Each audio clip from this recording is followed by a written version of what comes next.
अभी हमने समझा तीनों टाइप के ट्रेंड। अब नेक्स्ट चीज जो आती है वो आती है दूसरे एंगल से हम ट्रेंड को देखें तो उसके कितने टाइप होते हैं। Primary, secondary and minor trends. Primary trend हमारे मीन्स लास्ट 5-6 ईयर्स का व्यू हम यहाँ बनाए चार्ट पे, तब हमें प्राइमरी ट्रेंड नज़र आता है। तो IOL केमिकल का अभी हम शॉर्टर वर्जन में देख रहे थे कि up trend, down trend and sideways हमने तीनों देख लिए थे। लेकिन यदि हम इसको लॉन्गर टाइम फ्रेम पे चेक करें तो इसका प्राइमरी ट्रेंड हमें अप ट्रेंड में नज़र आता है। तो लॉन्ग टर्म में ये हो गया हमारा अप ट्रेंड में स्टॉक। आगे बात करें सेकेंडरी ट्रेंड की। Secondary trend also of an interest to the investor. Medium term moves within a tide और प्राइमरी ट्रेंड। प्राइमरी ट्रेंड के अंदर ही एक और भी दूसरा ट्रेंड चलता रहता है जो हमेशा प्राइमरी ट्रेंड के ऑपोजिट डायरेक्शन में होता है, वो होता है सेकेंडरी ट्रेंड। यहाँ पे प्राइमरी ट्रेंड हमारा अप ट्रेंड है, ठीक है। यहाँ से देखें हम और ऊपर तक जाएं तो ये हमारा प्राइमरी ट्रेंड है, ये अप ट्रेंड है। सेकेंडरी ट्रेंड इसके अंदर ही आएगा, बार बार आएगा और वो हमेशा इसके ऑपोजिट डायरेक्शन में होगा। तो यहाँ से लेके यहाँ तक हम जाएं तो ये सेकेंडरी ट्रेंड है, डाउन ट्रेंड है। अगेन यहाँ भी हुआ है, तीसरी बार यहाँ पे है, फोर्थ टाइम ये सेकेंडरी ट्रेंड, डाउन ट्रेंड और साइडवेज ट्रेंड। यहाँ पे ये डाउन ट्रेंड और साइडवेज ट्रेंड दोनों के रूप में रहा। अगेन फिर एक अच्छा खासा अप ट्रेंड रहा, उसके बाद प्राइमरी, यहाँ पे फिर से सेकेंडरी ट्रेंड आया, ये डाउन ट्रेंड बना। ये हमारा प्राइमरी ट्रेंड है अप ट्रेंड में। सेकेंडरी ट्रेंड जो है वो इसके अगेंस्ट में रहता है। प्राइमरी ट्रेंड यहाँ पे अप ट्रेंड है तो सेकेंडरी ट्रेंड यहाँ डाउन ट्रेंड में है। 1, 2, 3 और इसके बाद जो आएगा 4, ये हमारे सेकेंडरी ट्रेंड है। ये हमेशा हमारे प्राइमरी ट्रेंड के ऑपोजिट डायरेक्शन में होता है। यहाँ पे हमने हमारे एग्जाम्पल में भी इसको देखा और दूसरे चार्ट भी यदि हम खोल के देखेंगे तो सभी चार्ट में ये चीज़ नज़र आएगी। ये ICICI बैंक का चार्ट है। प्राइमरी ट्रेंड इसका अपवर्ड है और सेकेंडरी ट्रेंड बार बार आ रहा है।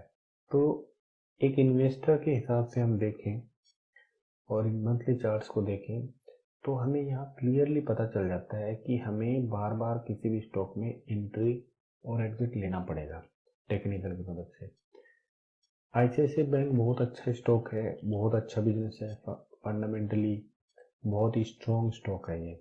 लेकिन हमारे लॉन्ग टर्म के चार्ट हमें बता रहे हैं कि स्टॉक चाहे कितना भी अच्छा हो, जब उसका प्राइमरी ट्रेंड थोड़ा वीक पड़े और उस प्राइमरी ट्रेंड के अगेंस्ट में सेकेंडरी ट्रेंड का बनना शुरू हो, कुछ इम्पोर्टेंट लेवल जब वो स्टॉक अपने ब्रीच करे, तब हमें उससे एग्जिट लेना चाहिए, क्योंकि हमें कुछ समय के बाद में बहुत अच्छी अपॉर्चुनिटी उसमें दोबारा से एंटर होने की ज़रूर मिलती है। हर एक स्टॉक की यही कहानी है। एक और एग्जांपल यहाँ पे माइंडट्री का। प्राइमरी ट्रेंड अपवर्ड है मगर बीच में सेकेंडरी ट्रेंड जरूर आता है जो डाउनवर्ड होता है। सेकेंडरी ट्रेंड डाउनवर्ड तभी होता है जब प्राइमरी ट्रेंड आपका अपवर्ड में हो। ये Tata consumer products sideways trend था, उसके बाद अपवर्ड ट्रेंड स्टार्ट हुआ, प्राइमरी ट्रेंड अपवर्ड था, सेकेंडरी ट्रेंड डाउनवर्ड था। कोई भी स्टॉक आप चेक कीजिए, उसमें ये up trend, down trend, sideways, ये तीनों भी मिलने वाले हैं और प्राइमरी एंड सेकेंडरी ये वाले ट्रेंड भी आपको मिलने वाले हैं। ग्यूफिक बायोसाइंसेज का चार्ट है। लिस्टिंग के बाद में डाउन ट्रेंड में आया स्टॉक, एक अच्छे लेवल पे आने के बाद साइडवेज हो गया, अक्यूमुलेशन हुआ, अक्यूमुलेशन के बाद अच्छी खासी वॉल्यूम के साथ बाइंग आई, स्टॉक अपने साइडवेज ट्रेंड से निकला, अप ट्रेंड स्टार्ट हो गया। अभी इसका प्राइमरी ट्रेंड यहाँ से अप ट्रेंड में बदल चुका था, सेकेंडरी ट्रेंड आते रहे बीच में, स्टॉक करेक्ट होता रहा, मगर सेकेंडरी ट्रेंड में आप देखेंगे वॉल्यूम काफ़ी कम रहती है। अगेन अच्छी वॉल्यूम के साथ अपना प्राइमरी ट्रेंड को कंटिन्यूस किया, अगेन एक सेकेंडरी ट्रेंड आया, फिर से प्राइमरी ट्रेंड कंटिन्यू चलता रहा। तो जैसा हमने इस पिक्चर में देखा, ये ब्लैक वाली लाइन प्राइमरी ट्रेंड की डायरेक्शन सेकेंडरी, प्राइमरी ट्रेंड की डायरेक्शन सेकेंडरी, यही हमने एग्जांपल में देखा। तीसरा वाला होता है माइनर ट्रेंड, जो डेली प्राइस के जो फ्लक्चुएशन आते हैं इंट्राडे ट्रेडिंग या न्यूज फ्लो की वजह से, वो होते हैं हमारे माइनर ट्रेंड्स। तो एज एन इन्वेस्टर हमें उनके ऊपर ज़्यादा फोकस नहीं रखना है, हमारे काम की प्राइमरी एंड सेकेंडरी है।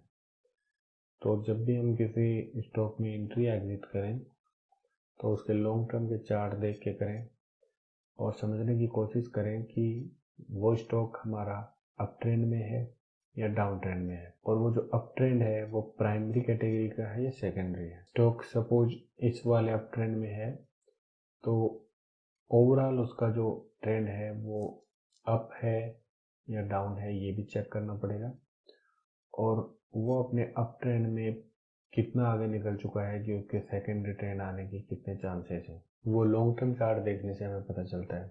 ट्रेंड फॉलोइंग के लिए जो इंडिकेटर सबसे अच्छे से काम करता है वो होता है 200 डे EMA। ये हमने प्लॉट कर रखा है, इसके साथ में दूसरा इंडिकेटर रखा है 50 डे EMA। कुछ स्टॉक हैं जो अपने अप ट्रेंड में 50 डे और कुछ स्टॉक हैं जो 200 डे, इन दोनों को बड़े अच्छे से सपोर्ट या रेजिस्टेंस के रूप में यूज करते हैं। ये वाडीलाल इंडस्ट्री का रिसेंट एक चार्ट है, इसमें 50 डे मूविंग एवरेज को स्टॉक ने बड़े अच्छे से एज ए सपोर्ट यूज किया है, और 50 डे मूविंग एवरेज इतना सीधा गया है कि हमें यहाँ से ट्रेंड लाइन लेने की भी ज़रूरत नहीं पड़ती है। सेम स्पॉट पे यदि ट्रेंड लाइन लेके हम इसको प्लॉट करें तो लगभग 50 डे इसी के आसपास रहा है। स्टॉक ने हायर हाई हायर लो का फॉर्मेशन बनाते हुए अपने अप ट्रेंड को जारी रखा, और इस लेवल से लेके और इस लेवल तक लगभग 300% का रिटर्न दिया है। तो ये पावर होती है ट्रेंड फॉलोइंग की। और उसके बाद जैसे ही ट्रेंड को उसने अपने को चेंज किया है, अभी अप ट्रेंड से साइडवेज में जाएगा या डाउन ट्रेंड में आएगा, या अगेन यहाँ से फिर नए सिरे से ये अप ट्रेंड अपना कंटिन्यू कर लेगा, ये तो अभी हम नहीं कह सकते, मगर अभी के लिए इसने हमें एग्जिट का सिग्नल भी बड़े अच्छे से दिया है।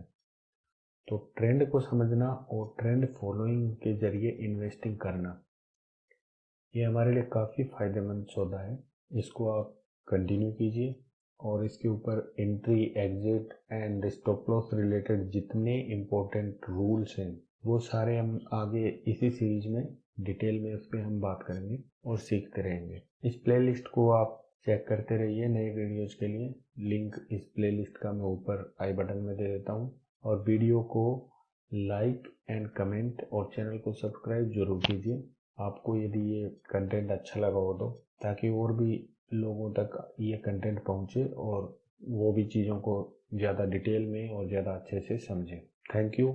मिलते हैं जल्दी अपने नेक्स्ट वीडियो के साथ। वहाँ हम लर्निंग करेंगे ट्रेंड फॉलोइंग इंडिकेटर्स के बारे में, मैं ये मूविंग एवरेज की सेटिंग कैसे रखता हूँ, इसके अलावा हम बात करेंगे ट्रेंड लाइन पे।